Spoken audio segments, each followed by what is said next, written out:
Welcome to Dashing Dish. It's a fan favorites kind of day where we're sharing the most popular recipes from Dashing Dish.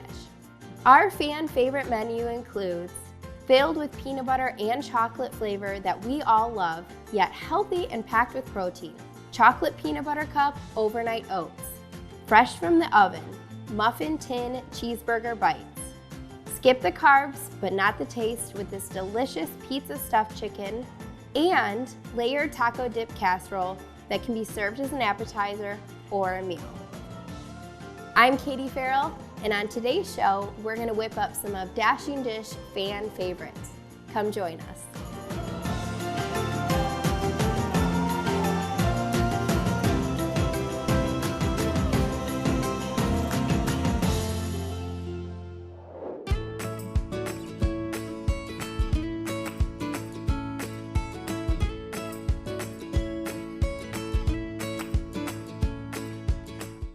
Today's show is all about fan favorites at Dashing Dish. And my personal favorite, as well as many of our fans, is these peanut butter cup overnight oats.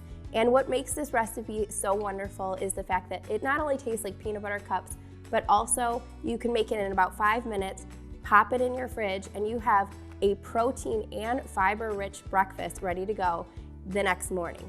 So I'm gonna show you what I put in it. We have 2 cups of oats, a half cup of sweetener, 1/4 cup of cocoa powder, a half cup of peanut flour, 1.5 cups of milk of choice, a half teaspoon of salt, and then just some chocolate, peanut butter, and 1 cup of Greek yogurt.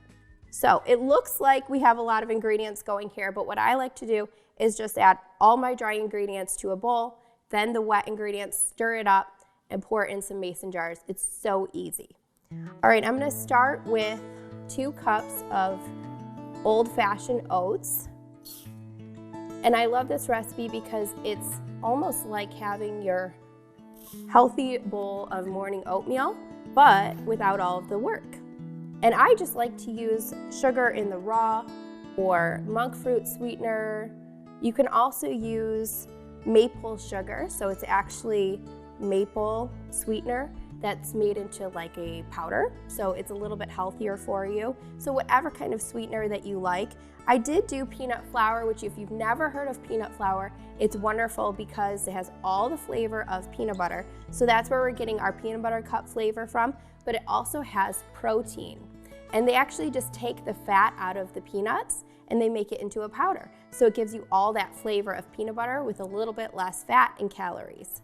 And I love doing this recipe or any kind of overnight oats because it really truly does taste like whatever flavors you're adding to it. So I think a lot of people think of oatmeal and they think, oh, well, that's so bland and boring. You just think of maybe some oats and some cinnamon, maybe some honey in there. But this is such a unique take on oatmeal because it's basically the flavor of a peanut butter cup. So we're gonna stir that all in, and then we have our Greek yogurt. And Greek yogurt is wonderful because it adds a lot of creaminess to the oats, and it gives it also some added protein. So we're just gonna stir that up, and then a half teaspoon, I'm just gonna eyeball it, of salt. And that was literally all there is to it. Now, when it comes to fan favorites, a lot of times people ask me, what is your personal favorite recipe on Dashing Dish? And to be honest, it is one of my hardest questions to answer because I have so many favorites and it's always changing. So what I find that I do with recipes is when I create a new recipe and I absolutely love it or my family loves it, I'll make it on repeat because I know that it's something that my whole family loves. So I just keep remaking it over and over. So it's kind of like whatever my current recipes are that I'm making, that ends up being a favorite somewhere in there. So it's really hard to answer that question, but I will tell you, I do have a few tried and true favorites of mine and my family's. And I have to say, our family loves Italian food and Mexican food. So when it comes to anything that my whole family loves, that is usually the answer, something Italian or Mexican inspired. Okay, now I'm just gonna add some of these oats to some mason jars. Now this will make about 4 servings. So I just have 2 here just to kind of show you what it'll look like. It's going to be very liquidy, as you can see. But don't worry, this is not how it's going to end up. It's going to thicken up really nicely in the fridge. So I'm just using a 1 cup measuring cup, and I'm going to scoop about 1.5 cup into each mason jar. Like I said, that'll make about 4 servings. And what I love about this is putting it in mason jars is really nice. You can just add the top right to that mason jar and keep it in your fridge that way. But this recipe is not done. The best part is still to come. We have a chocolate peanut butter shell that will go on top that once it hardens in the fridge, you literally take a spoon and have to crack it to get into the oats. So it is beyond decadent while still being nutritious and good for you. So I'm going to show you how I make that. I basically just eyeball the chocolate chips, but I'd say about a 1/4 cup of the chocolate chips and then a 1/4 cup of peanut butter. And you just add that into a bowl. And this step is definitely optional, but I'm telling you, once you do it, you won't go back. All right, you can see I melted this up and it looks so good. I could basically just sit here and enjoy this with a spoon, but instead I will share it with my oatmeal. So you just want to pour about a tablespoon or 2 on top here, just like that, and kind of spread it out just a little bit. And the nice thing is, because it's melted chocolate, it's melted now, but when you put it in the fridge and it sits overnight, it will form a hard chocolate layer, kind of like if you ever had a chocolate shell on your ice cream and you dig in and it just makes what's inside even more divine. So that's what's going to be on top of your chocolate peanut butter oatmeal. And then I just have these cute little lids that we're going to screw on top, and these are ready to go in the fridge. We can enjoy them tomorrow.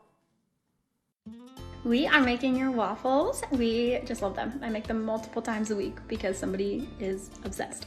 So, yeah, we just use the blender, nice and easy. There they're going. You like waffles? Another fan favorite on Dashing Dish are these mini cheeseburger bites. Did I call them cheeseburger bites? Muffin tin cheeseburger bites. Of course I did. I have to make it a 20-word long. Another fan favorite on Dashing Dish are these muffin tin cheeseburger bites. What I love about them is it essentially is like a cheeseburger without all of the work, and they're perfectly portioned in little muffin tins. So to make these, you just need a few simple ingredients. We have a pound of ground beef, a 1/4 cup of Parmesan, a 1/4 cup of shredded cheese, a 1/4 cup of old-fashioned oats, 2 eggs, 3 tablespoons of mustard, and a 1/4 cup of ketchup. So really simple ingredients, and they taste absolutely outstanding. So I'm just gonna start by adding the Parmesan cheese to the beef. And the reason I'm using Parmesan cheese is if you added something like shredded cheese to ground beef while it's baking, it's just gonna kind of get gooey inside. So we're gonna add the shredded cheese on top. Then I'm gonna add some old-fashioned oats, and that's kind of like a binder. So if you think about meatloaf, we do eggs, and any kind of breadcrumbs or oats are great to kind of bind that meat together and also make it really moist and flavorful so it doesn't get tough. And that's just as simple as that is. So we're just gonna kind of break up the meat with a spoon or a spatula and get these flavors all blended together. All right, so that's looking good. That's mostly blended up together. Now we're gonna add our mustard and our ketchup, and this is what gives it truly the cheeseburger flavor. You could also do relish or whatever else you like on your cheeseburgers right into the meat there. So about 3 tablespoons of the ketchup and the mustard. We're gonna give it another stir. So now I'm just gonna coat this muffin tin with some cooking spray. And then we have our ice cream scoop here. And this is perfect for scooping out the perfect size cheesecake bites. Oh, cheesecake. Well, it would be interesting if these were cheesecake bites, for sure, with shredded cheese on top. But we're gonna scoop them out into the muffin tin, and this is really makes for the perfect size cheeseburger bites. You're gonna do it just like that. And you can kind of form it with your hands too. So my kids love these cheeseburger bites because they are kind of a little bit more inviting to eat rather than a big cheeseburger on a plate. So the nice thing is anytime my kids eat something and my husband and I'm like, it's an absolute go for me, because anytime you can get your whole family to eat something, all you moms out there know it is an absolute win. So this is definitely a recipe that I consider a win-win for my whole family. And it's nice because you can also do this recipe for something like an appetizer, for game day, anywhere that you really just want finger food, it's the perfect recipe. So that looks perfect. The mixture is all divided nicely between the muffin cups. And then I'm just gonna top each with some shredded cheese. Just like that. These also make a really good lunch or dinner just with some sides. I like to serve it with some potatoes and some broccoli.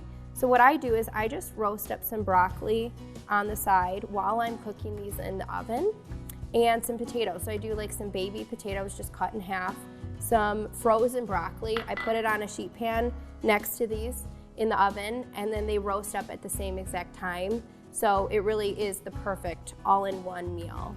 And it also makes great leftovers, which is wonderful as well. So you'll want to roast these at 425 degrees for 25 to 30 minutes, and then just check them with a thermometer.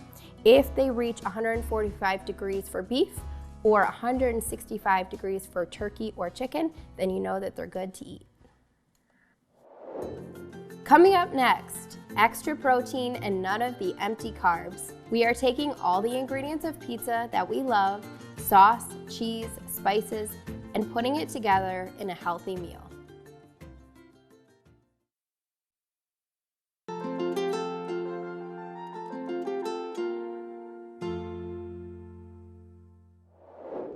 Hi Katie, I made your delicious 6-ingredient chocolate chip cookies today.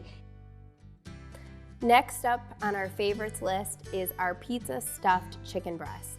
And this is a oldie but goodie on Dashing Dish. I'm pretty sure I made this recipe about, well, over 10 years ago, and it has been reigning in at the top 5 all of these years. So you have to try this recipe. For this recipe, we have a little over a pound, so about 1.5 pounds of chicken breast, a 1/2 cup of mozzarella cheese, a 1/4 cup of marinara sauce. We have some pepperonis here and a little bit more marinara sauce and cheese to top, and a 1/4 teaspoon of salt and 1 teaspoon of Italian seasoning. So I'm gonna start by adding all of the chicken to a Ziploc bag. And you can buy the thin cut chicken breast, which takes this whole step out, which is honestly what I love to do. But if you are saving some money and are kind of shopping on a budget, those thin cut chicken breasts are a little more expensive, so that you can just do it yourself in your own kitchen with a meat pounder. You also want them to be about even thickness on each chicken breast, and that's when you'll know that they're about done, when you can roll them up and they're about even thickness, because you want them to bake through evenly.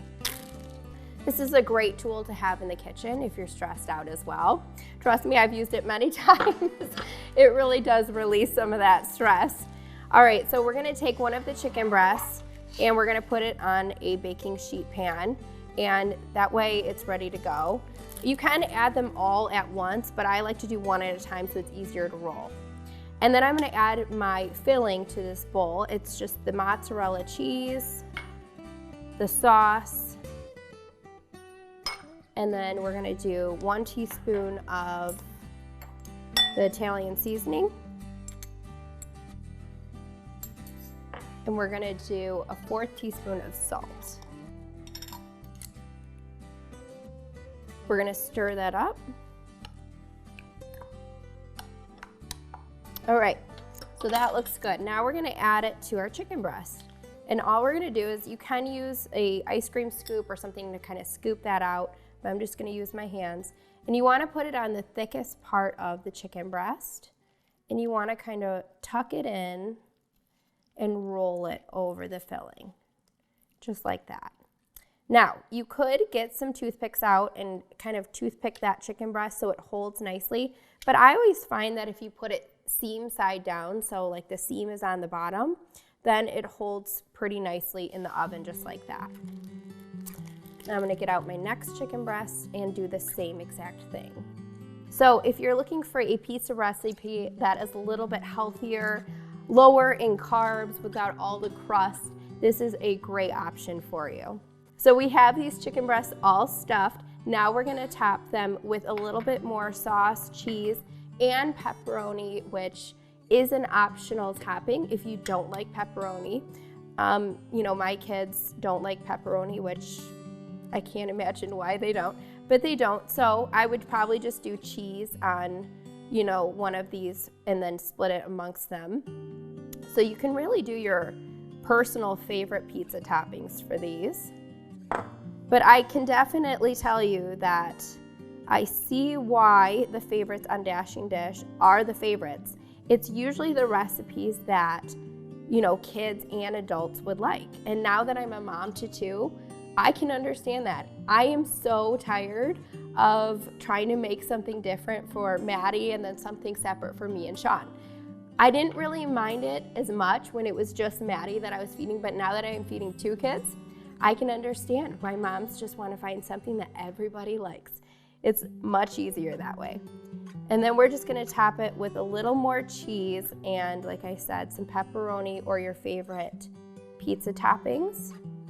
And this also ends up looking really pretty and delicious, which is another key factor when you're feeding your kids. They need to be able to look at it and say, oh, that looks cheesy and yummy, I want that.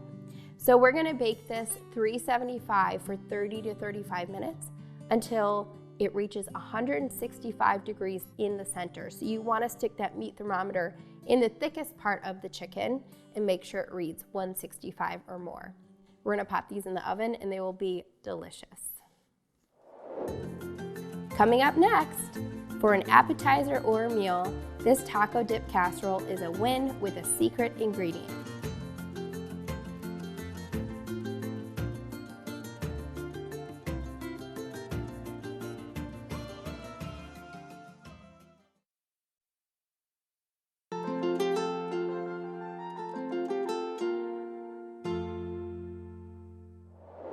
Today I have made the birthday cake protein bars and the animal crackers for my kids' snacks this week. Thank you for your awesome recipes. All right, last but not least, to round out our fan favorites show, we're gonna end with something that seems like it would be an appetizer, but actually when I made it, I realized, oh my gosh, this makes a delicious meal. So it's my taco dip casserole. So it really is like a taco dip, but it is a casserole because it's like a meal. So we have 1 pound of ground beef or any kind of ground meat that you like, 2 bags of frozen cauliflower rice, a jar of salsa, a can of refried beans, 2 cups of shredded cheese, 4 ounces of cream cheese, 2 cups of Greek yogurt, a packet of taco seasoning, and then we have 1 onion. All right, so I have my ground beef in a pan and I'm cooking it over medium-high heat. I have my favorite ground meat tool, which is, I think, called a mix and chop, but regardless, you can get them online and they're my favorite because you can kind of break up the meat while it's cooking and you can get it into really small pieces. So I'm just gonna kind of break up this ground beef. We're gonna add to the ground beef in the pan just the diced onion that I cut up. And if you wanna do even just half of an onion or a sweet onion, you can really just add that to taste. So I'm gonna kind of stir that in and let the onion kind of caramelize and bring out that flavor while the beef cooks. Okay, so once the meat starts to brown up, then you can start to add your other ingredients. So we're gonna add about a packet of taco seasoning. However, you can also make your own taco seasoning. So there is a recipe on Dashing Dish to make your own, and it's just a bulk taco seasoning that you make, and then you can just measure it out according to the recipe that you need it for. And then go ahead and stir that taco seasoning in as the meat browns. And that's gonna add all of that flavor. And then once you see that your meat is browned, that's when you can add your refried beans and your salsa. So refried beans usually get a bad rap. A lot of people think that they're totally unhealthy. I think that was during the fat-free craze back in, I think it was the 90s, when everything was low-fat or fat-free. So refried beans are actually not bad for you. It's literally just mashed up beans. So you do want to check the ingredients, make sure they didn't add any ingredients that aren't needed. And that's what I do with all of the food that I buy. Typically, if I don't know what something is, I just look at the ingredients, and if I can recognize most of the ingredients, then I know it's better for you. So we'll add those, and then we'll add our jar of salsa. Okay, so we're just going to continue to cook this over about medium heat just to warm up these refried beans and get them mixed in with the ground beef. I should have done a bigger pan, clearly, because this is going to be hard to mix together. So you definitely want to do a bigger saute pan, the biggest one that you have, so that you're not having struggles like I am to mix this all in. And you just want to kind of work it so that it all comes together. And this is going to be the meat layer to our taco dip. So now that the meat layer is done, we're gonna put this casserole together, and we're gonna start with the base with cauliflower rice instead of white rice. It's a little bit lower in glycemic index and carbohydrates, and it also adds some nutrition. So all I do is I just add about a teaspoon of salt, and you can do that to taste. You can even add different spices and seasonings to really jazz it up, but I find just some basic salt is good enough because we have all the seasonings in the meat layer. So we're gonna stir that salt in. You can also saute this cauliflower rice if you'd like, just to kind of brown it a little bit. It adds to the flavor. And I'm just gonna pour that into a 9x13 baking dish. Then I'm gonna add the ground meat mixture on top of that. So kind of just pour it in like that. What I love about these fan favorites is whenever I look on my website and I can see the recipes that are being made the most, it makes me feel connected to the people that are making my recipes. So if you guys have made a Dashing Dish recipe, I love hearing about what your favorites are. It really does bring so much joy to what I do and why I do it. So I have some Greek yogurt and some cream cheese that I added to it. And I'm gonna first start by just stirring that in. You do wanna make sure your cream cheese is softened. And you could do without the cream cheese, but it just really does add a little bit of a depth of flavor. So I like to add the two together. The Greek yogurt adds protein and does make it a little bit lighter. And I'm gonna show you guys what I do, a little trick to put that cream cheese layer on top of this casserole. So I have a Ziploc bag, and I'm just gonna put it on my hand, so stick my hand in there. And then I'm gonna scoop some of this cream cheese, just like that, right onto my hand. So it's like I'm holding it. So that way I can kind of balance it when I flip it back around, and I'll show you how I do that. Okay, so then I kind of flip it back around, and again, you don't have to do this part. It's just a little handy tip in the kitchen. And then you want to kind of squeeze it down to one of the corners, just like that. And then that way you can really easy and nicely spread it onto the top of your casserole. It really does make it more even, and it also makes it look really pretty. So I'm gonna grab some kitchen scissors.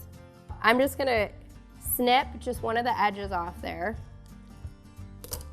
And then you can kind of just pipe it on, just like that. Once we get all of that on there, You can go ahead and, kind of spread it out, smooth it out just a little bit if you'd like.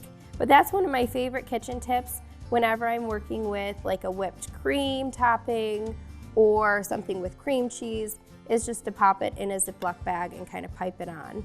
Makes it a lot easier. We're just gonna smooth that out on top, and then we're gonna top it with our cheese. And you can use any kind of shredded cheese. You can also do some of your favorite taco seasoning. So you could do shredded lettuce, you could do olives, you could do diced tomatoes, whatever you like. So now I'm gonna pop this in the fridge, and you could eat it just straight away, but it also is wonderful when you serve it up chilled for about 30 minutes to an hour.